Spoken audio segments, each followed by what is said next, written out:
Hello, hello, hello, my friend. Welcome to the Lori Robertson Podcast. I am your host, Lori Robertson, and today we are still in the property preservation series on everything property preservation, what property preservation is, and how you can get started.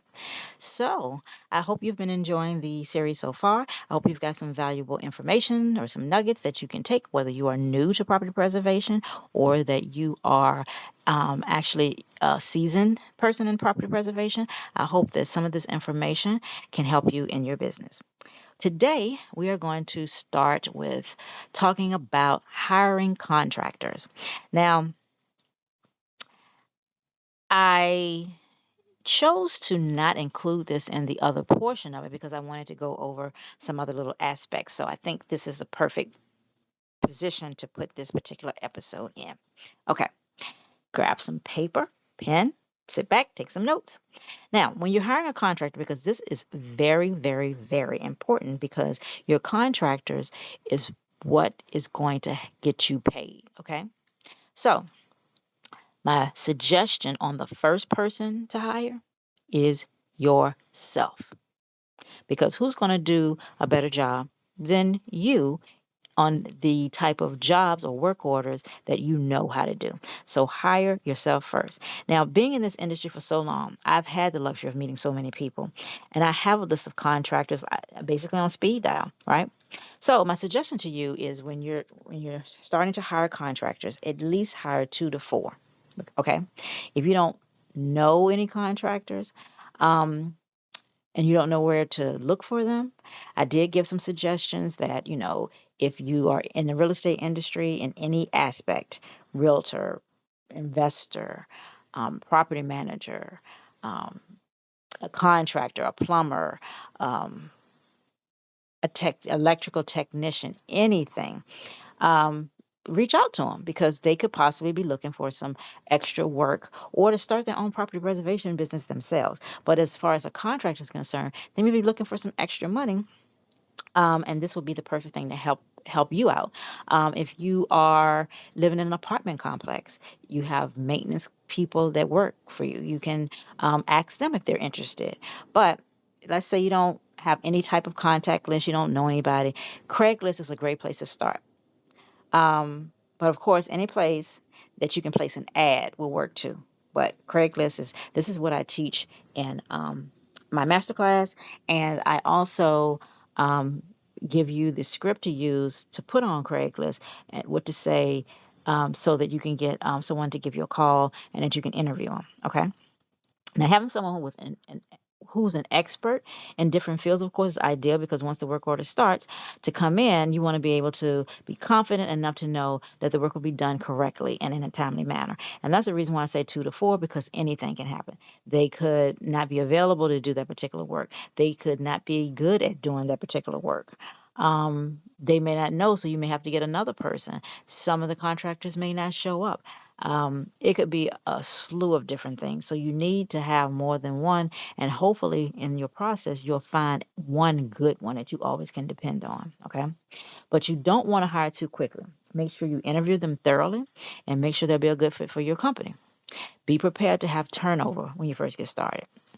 Like I just said, someone not show up, they won't do the job correctly. They may not be qualified at all, right? You may be constantly interviewing people for your company, right? So you need to keep a list of people that you can call when you need them. And if it's at all possible, even get more than 2 to 4. You please take time to verify their references. You perform a background check if necessary, but it is necessary. I always say, and it depends upon the company that you work for. I haven't worked for all of the companies that's out here, so I don't know all of their requirements. But just to be on the safe side and to protect you and your company, I would definitely do the background checks. But you make sure they have licenses, certifications are up to date, they have a valid driver's license. And, as the saying goes, no matter how well you think you know a person, it's always better to be safe than sorry. Hiring bad contractors can make or break your business, like I said earlier. So make sure that you take your time when you start the hiring process. I can't reiterate that point enough. It is so, so crucial. because they are, like I said, what's making up your company. If you need a subcontractor, please make sure you hire wisely. Okay. Sorry for if you can hear the airplane noise back there. It seems like every time I record a video that happens.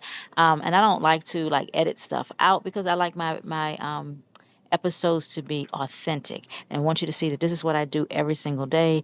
If everything's not perfect, so planes flying overhead definitely is not the case. But as you can see, I am home. I'm working from home. It's 6:30 in the morning. Planes are flying overhead, and this is what I'm doing. Okay.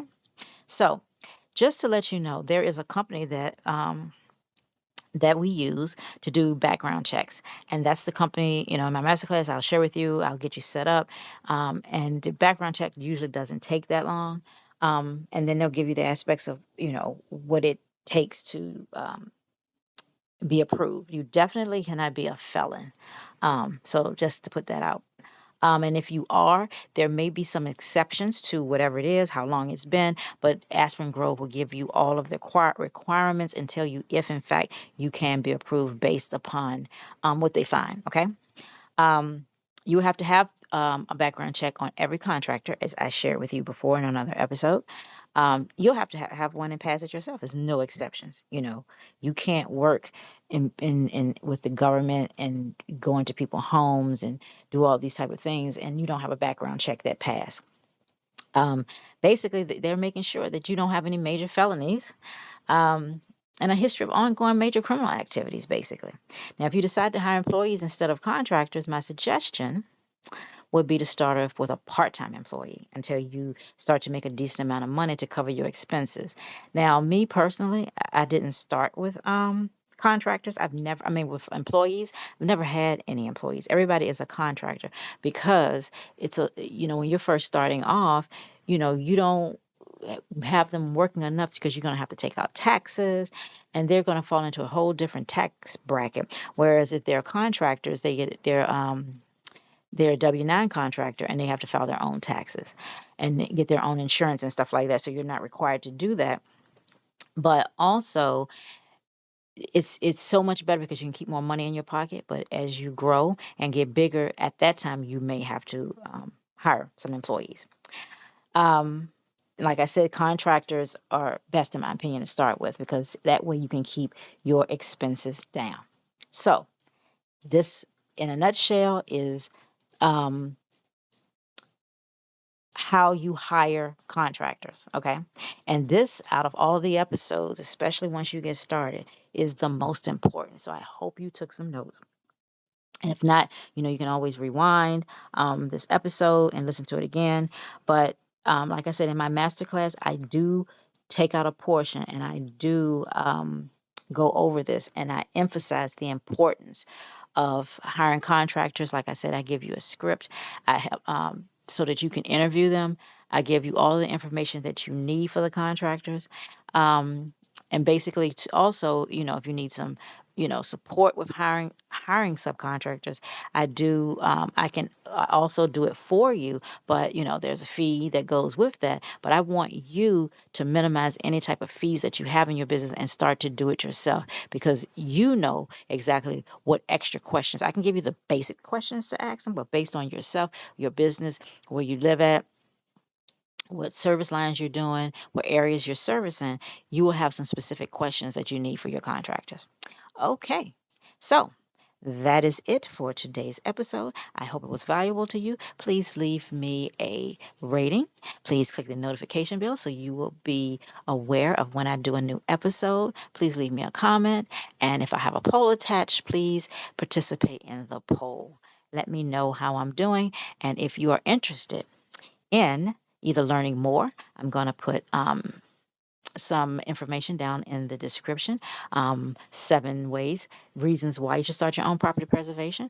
My property preservation for beginners ebook, A Path to a Six-Figure Business, and my property preservation masterclass, so that you can get all of the information, so that you can get started and that you can get approved with contractors and start making money within at least 30 days. So if that's something that you're interested in, please, while the masterclass is on sale, take advantage of that. And in the meantime, thank you for listening, and I will see you on the next episode. Bye for now.